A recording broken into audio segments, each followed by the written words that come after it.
Hello everyone, welcome to Please Tell Me. In this chaos, a baby was born this week. There are more than 40,000 babies born in China every day. This one is very special.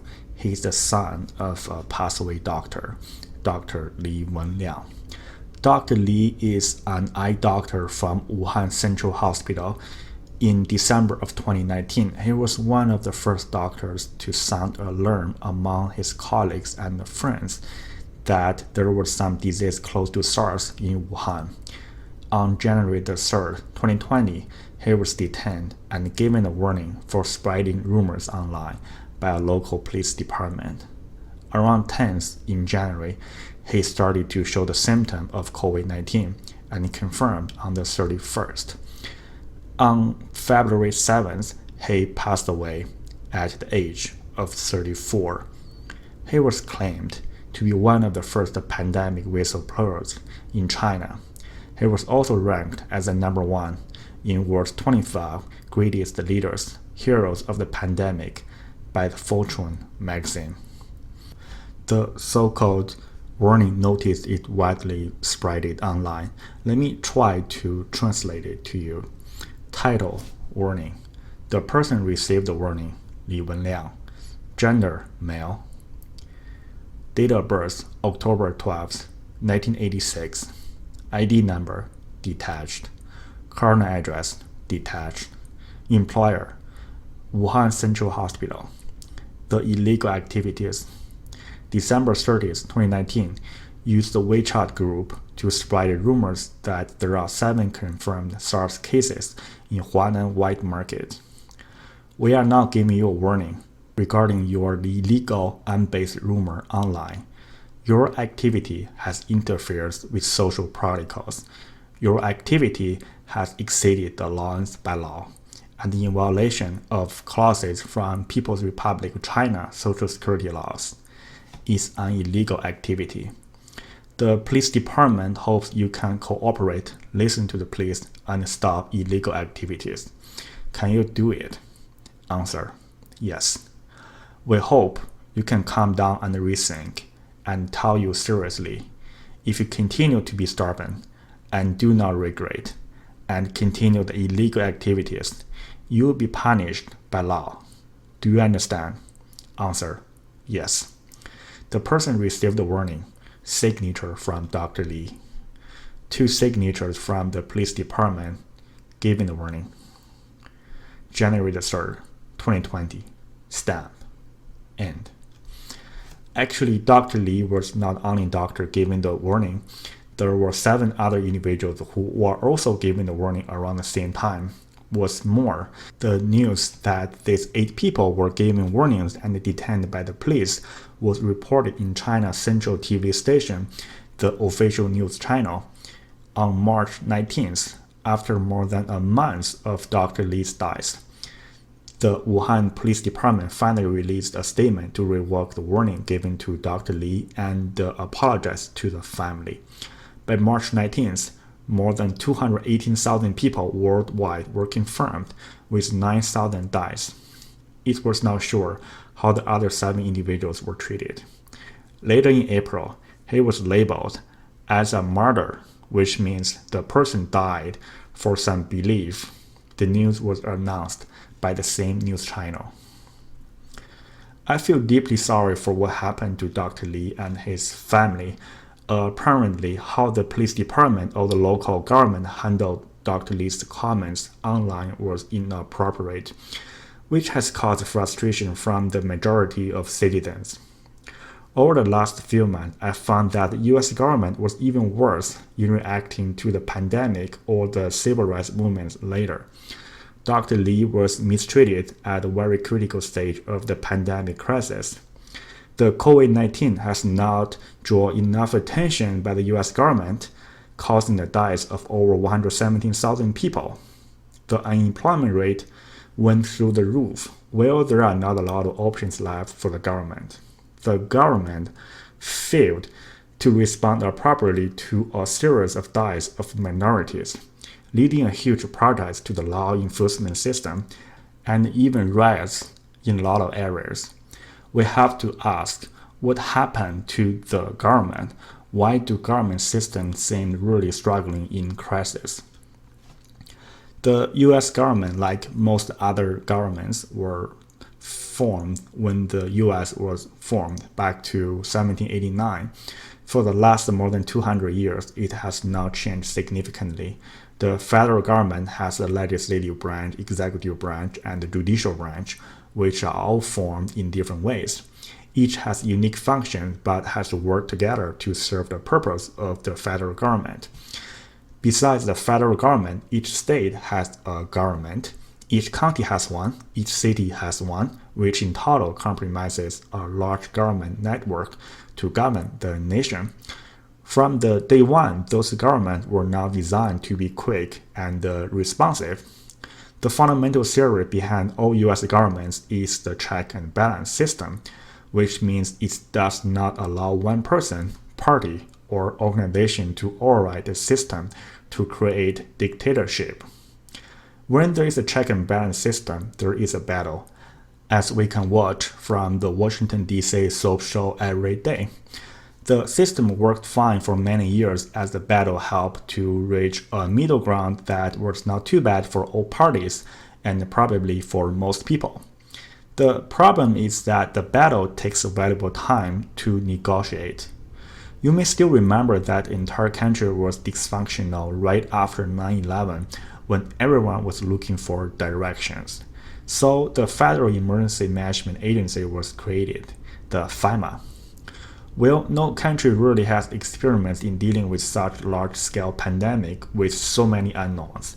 Not surprisingly, the emergency management system failed again at a cost of over 2 million people infected. Then the country's economy got hit. When the economy crashed and the unemployment rate was high, the people on the bottom got hurt the most. A local social problem quickly spread over the entire nation like a wildfire. Again, the government got dysfunctional while dealing with the protests as it was not designed to react quickly. Yes, the president may sign some executive order to reform the police department, but only to a certain degree. The reform people would like to say may take decades. The current situation can only get worse. Do you remember what the world was like 200 years ago? In 1789, the US government was created. The steam locomotive was not even invented yet. How about 30, 20, or 10 years ago? In 1991, the internet first appeared, along with the Gulf War. In 2000, AT&T just introduced a text message to the US market. A year later, 9/11 happened. In 2010, Steve Jobs released the iPhone 4 while he was still alive. At the same time, the Affordable Care Act, or Obamacare, was signed by the president. The world has been changed quite a bit in the last few decades, while we are still under the same governing system. Yes, we can elect different people into the system. Back in 2008, Obama had the slogan "Change" and "Yes, we can." Then his healthcare.gov website cost US taxpayers more than $2 billion. The system is fundamentally unmatched to the contemporary world, no matter who is in charge. The sad fact is change is not in the best interest of the government or what they are capable of doing. And it also involved us. As I mentioned in the prior episodes, the fundamental logic of the US nation, the civil liberties. For the government to act quickly, we will have to surrender liberties to a certain degree at what the Chinese did. This week, facial recognition technology basically shuts the door to the US government because of huge privacy and civil liberty risks behind. As a result, the government lost one important tool to trace the person of interest. In another world, how much we would like to sacrifice liberties determines how fast the government can respond. Do you want your face to be recorded and actively traced by the government 24/7? Even it tells you it will be for good purpose. Dealing with the government like driving a 100 years old Ford Model T It's slow because it was not designed to be fast. Well, it can be faster if we determine to be full gas. It doesn't have a seatbelt, so at your own risk. Of course, the movie industry crashed in the COVID. A lot of new movies were delayed from the beginning of the year. Cinemas were closed. People said the movie industry was basically died. In China, the situation is equally terrible. This week, Huang Wei, the vice president from Bona Film Group, committed suicide by jumping over the corporate office building. 2 days later, the police already ruled out any possibility of murdering. In 2019, the total box office of mainland China is about $9 billion US. Thanks to the COVID, the first quarter of 2020 was about 300 million. Normally, the first quarter is very profitable for the movie industry because it includes the traditional Chinese Spring Festival. The $300 million is about 90% drop compared to the first quarter of 2019. Bona Film Group owns a lot of movies and movie theaters across China, so it has been under huge pressure. As of today, even though the COVID has been curbed somehow in mainland China, the government still seems not wanting to lose the tight control on movie theaters. Most of them are still closed. Even for the one that's to reopen at a very minimum level, the movie company refused to release any new movie to the market for apparent reasons. I grew up in a rural area in China. The movie theater was absolutely a luxury. I did not get into a movie theater until I was in college, but we did have a way to enjoy the movie in the open field. It's only available in summertime. The village management office paid this traveling movie team to come. They would come to an open field like a plaza, set up the machine, put up 2 large speakers, projected onto an empty wall. I would never forget how excited I was when I heard the PA announce there would be movie available at night. It was like a festival for kids. After dinner, you have to go earlier to have a good spot. The movie most of the time are black and white movies in historical wars or some comedy stuff. Now and then, laughter bursted from the large crowd. Under the reflection from the wall, you can see the hundreds of pairs of eyes shining. Mr. Huang's death is absolutely a tragedy, a loss for the family and the company. The thing is, when was the last time you went to a movie theater? It has been quite a long time for me. The last movie I watched was still the Avenger movie. In today's world, watching a 2-hour movie in the cinema was absolutely a luxury for a lot of people. Even without the COVID, it's doubtful how the movie theater business will survive in the next decade. In 2019, the US box office was about $11 billion in total. Majority was for the franchise blockbuster movies. Probably you may remember Avengers, Lion King, Star Wars, Frozen 2, Toy Story 4, Captain Marvel, Spider-Man, etc., which left very little room for others. In a world with all options to entertain, the blockbusters become a very safe choice to consume a luxury 2 hours. The internet has broken people's time down to many small pieces, which are better fit into the TikTok or YouTube videos. People are willing to spend less and less time on a movie. I understand the Netflix subscribers increased a lot after COVID. I had a Netflix account for years until I remember I had one. Then I spent more time searching what to watch, and then close the app after 15 minutes. Most of the Netflix traffic, like the US box office, goes to the most popular ones as they are more efficient in entertainment. The movies has to have a full celebrity cast and it's intense like watching on a treadmill for the 2 hours. Then people want to go watch it. Imagine how frustrated you would be after watching a lousy movie. Not only you have lost $10, but also 2 hours of opportunity time. Will the cinema die one day? I don't think so. it will just become way less influential in our life and be something like go fishing in a remote park. The young generation will have a hard time understanding how to date in that dark environment. Will the movie die? Probably not either. Movies are still a fantasy for a lot of people living in a mediocre life. But who says the movie has to be 2 hours long? It may become shorter and shorter and eventually condense into a small blue pill so we can experience the excitement by swallowing the pill. Or it will be lifelong, like Matrix, a tube tapped into our brain so we can live forever in that movie. I guess everyone has experience of delayed air flight. The last time my flight was delayed for 6 hours in San Francisco, I got an $80 voucher from Southwest Airlines after filing a first complaint online. The voucher can only be used as a portion for the next ticket within a certain time, so it's basically useless. Very soon I forget about it in the mailbox. A smart Chinese lady figured out a way to make money from the delayed flights through insurance. She will first buy tickets for the flights with a high potential of delaying in some extreme weather conditions. After that, she would add multiple delay insurances to the ticket. If there is no delay, she asks for the partial refund. If there is a delay, she claims the insurance. Normally, one insurance for a ticket is about $6 and the delay claim can be somewhere between $60 to $300. Insurance company may want to pay more for longer delays up to $1,000.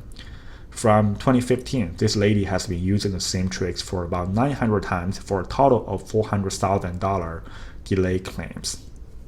The problem is she used the identities from others, like families and friends, in purchasing those tickets. Last week, the lady was arrested for insurance fraud. The Chinese insurance law has 5 types of insurance fraud. A. Fabricate the insured subject. B. Fabricate the incident or exaggerate the damages. C. Fabricate the incident never happened. D. Create the incident on purpose. E. Create the deaths of insured individuals.